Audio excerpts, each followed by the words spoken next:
So when it comes to closing arguments, what you're going to want to do is start by restating your theme. That's what Ms. Earlywine did. She again restates lapse in judgment or mistakes have criminal consequences.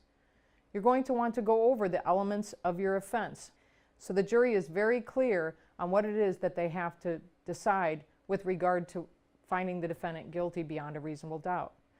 No matter how basic and simple it may seem, I always put that up in some form of a visual. 2 things for you folks to consider. 1, was he driving? 2, was he impaired by alcohol? Something that Ms. Earlywine mentions in her closing arguments is that the defendant was not trashed, he was not wasted, and that's an important thing because that's not what's required. What's required is impaired by alcohol.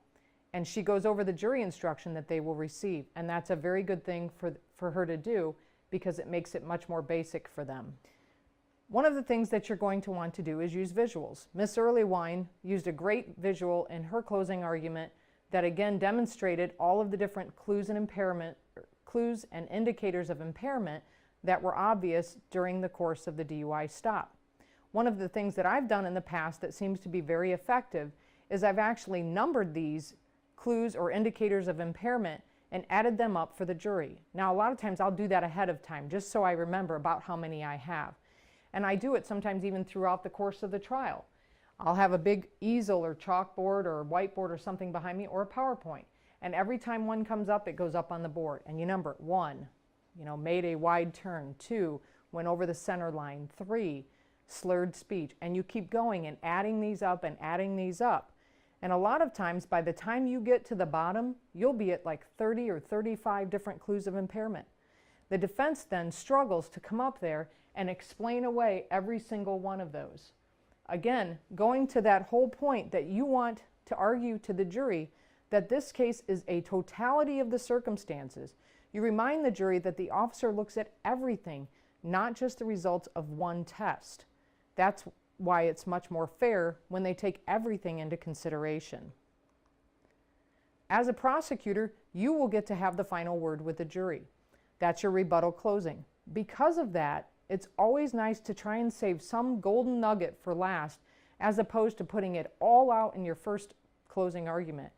If you have it all out in your first closing argument, then all you're trying to do is stomp out the little fires that the defense attorney has done.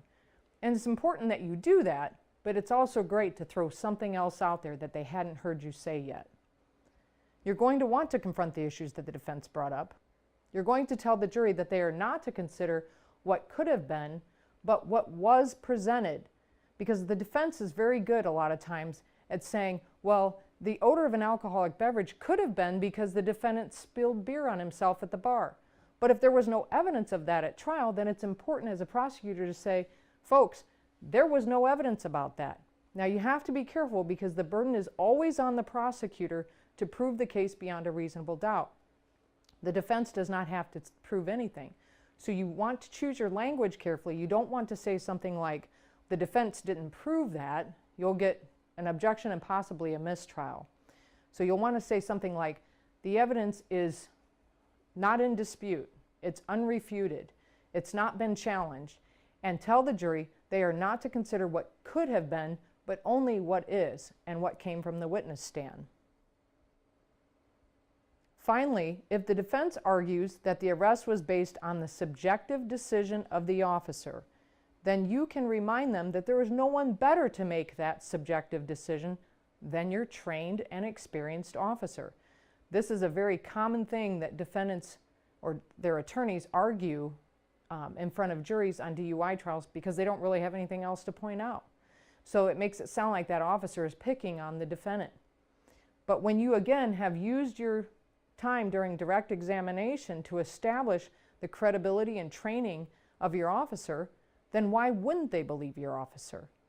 And when your officer can say that they've had over 30 DUI investigations or more under their belt and spent more than 3 hours or close to 3 hours in a face-to-face experience with the defendant, then your point to the jury is, why wouldn't you believe my officer? And you always want to end it with sounding very confident that you have proven your case and that they will return a verdict of guilty beyond a reasonable doubt.